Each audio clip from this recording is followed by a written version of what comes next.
और इस वक्त आपको बता दें जो अहम खबर है वो ये कि फेसबुक से प्रधानमंत्री नरेंद्र मोदी का पोस्ट हटाने पर अब मेटा ने माफी मांगी है और ये कहा है कि गलती से ये कंटेंट हट गया। एक तो होता है ना कि घुटने टेकना या बैठ जाना, ये तो पूरे लेट गए। समझ लें कि जख्मों के ऊपर नमक छिड़कने के मुतरादिफ है कि ऑलरेडी जख्मी लोग हैं बेचारे, उनके जख्मों पे आप नमक छिड़कते हैं ऐसे बयान दे के। अच्छा, कानून के साथ मजाक नहीं तो और क्या है, कानून के साथ खिलवाड़ नहीं तो और क्या है। ताकि अब रिस्टोर किया गया है, गलती से हटाए गए वीडियो को बहाल किया गया, ये मेटा की तरफ से कहा गया है। बताया गया कि गलती से ये कंटेंट हट गया था, अब इसे फिलहाल बहाल किया गया है और इसके लिए मेटा ने माफी भी मांगी। लेकिन इसकी जो सबसे ज्यादा जो वायरल चीज है, इसके अंदर पहली दफा से माफी मांगी है। हम उसके ऊपर माफी मांगते हैं सर झुकाकर। कहा ये देखिए, ये हम आपको दिखा रहे हैं यहाँ पर वो पोस्ट दरअसल, और आपको ये यहाँ पर ये साइन जो नजर आ रहा है, मेटा की तरफ से माफी मांगी गई है। मेटा ने फेसबुक से दरअसल ये पोस्ट हटा दिया।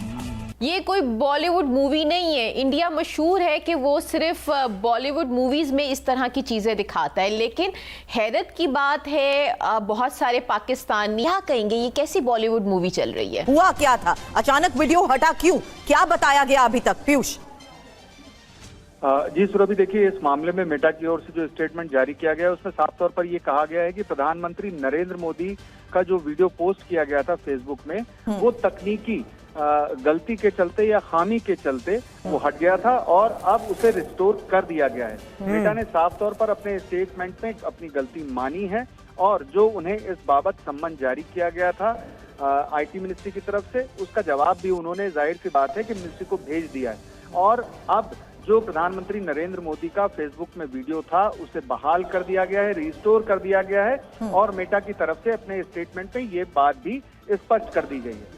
हसन साहब, नेक्स्ट मौजू पे चलते हैं। पेपर लीक्स के खिलाफ भारत में कांग्रेस जनता पार्टी और तलबा के एहतजाज को इब्तदा में नरेंद्र मोदी ने तवज्जो नहीं दी।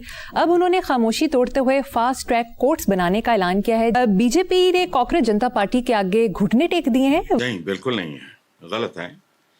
होशमंदाना और बरवक्त रिएक्शन है। मोदी साहब की पॉलिसीज, अप्रोच, प्रायोरिटीज गलत हो सकती हैं, लेकिन वो बहुत घाक सियासतदान है। चाय बेचता वो क्या बेच रहा है, दुनिया की सबसे बड़ी डेमोक्रेसी का वो सरबराह है, मजाक तो नहीं है। लेकिन उसको इतनी अकल है कि मूंछें बिल्कुल मुंडवाने से बेहतर है थोड़ी सी नीची कर लो, क्योंकि ये किसी वक्त भी साउंड बैरियर तोड़ सकता है। ये वही वीडियो था ना पीयूष, जो प्रधानमंत्री नरेंद्र मोदी ने छात्रों को संबोधित करते हुए इंस्टा पर जारी किया था? बिल्कुल, देखिए ये वीडियो अचानक गायब हो गया फेसबुक पे। हाँ। और उसके बाद आईटी मिनिस्ट्री की ओर से इनिशिएटिव लिया गया और मेटा को इंटीमेट किया गया कि आखिर ये कैसे हुआ। उसके बाद मेटा की ओर से ये स्पष्टीकरण जारी किया गया। जी। इस तरह के मामलात में होशो हवास का उघाग सियासतदान है, डंडे सोटे की झलक दिखाई और फिर फौरन पैंतरा बदल लिया, क्योंकि इससे आग बहुत ज्यादा भड़क सकती है। सो वो पैनिक शैनिक कोई नहीं है, पैनिक उतना किया जितना होना चाहिए। पैनिक होता क्या है, उसकी भी किस्में होती हैं। दूसरी बात ये है कि आपने अभी मोदी साहब का नाम लिया है, इसका थोड़ा बैकग्राउंड भी बनाते, ये बताते हैं ये इन्हें को लुट मारने की थी। ये इसकी पहचान, इसका पैसा नहीं है, इसकी जहानत है, ये याद रखना।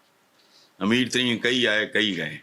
अमलन इस वक्त भी दुनिया में साइंस और टेक्नोलॉजी ही हुकूमत कर रही है, लेकिन अभी वो जिसे कहते हैं ना सॉफ्ट, वो हार्ड की तरफ जाएगी, जिसकी तरफ वो इशारा कर रहे हैं।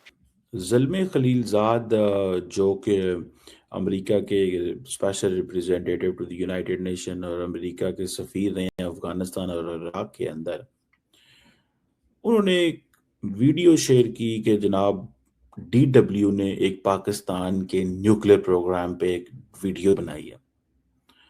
DW जो है वो जर्मनी का एक state funded international broadcasting company है, नेटवर्क है। उन्होंने कहा है पाकिस्तान का न्यूक्लियर प्रोग्राम इस वक्त is at the cross road और बड़े खतरात हैं। दहशतगर्दी पाकिस्तान में है, राइज ऑफ एक्सट्रीमिज्म है, इनटॉलरेंस है, वायलेंस है, पाकिस्तान के पास पैसे कोई नहीं है, ये क्या करेगा मुल्क, इसके अंदर पॉलिटिकल पोलराइजेशन है, ठीक है जी, और इसका पॉलिटिकल एलीट जो है वो करप्ट है, मिलिट्री जो है वो सियासत में फंसी हुई है, ये वो बातें। और DW ने आज से 2 साल पहले ये एक डॉक्यूमेंट्री बनाई पाकिस्तान के ऊपर, और बनाई क्या कि जी पाकिस्तान का जो न्यूक्लियर प्रोग्राम है ये उसके लिए उन्होंने कहा थे बड़ा खतरनाक न्यूक्लियर प्रोग्राम है पाकिस्तान का, ठीक है जी।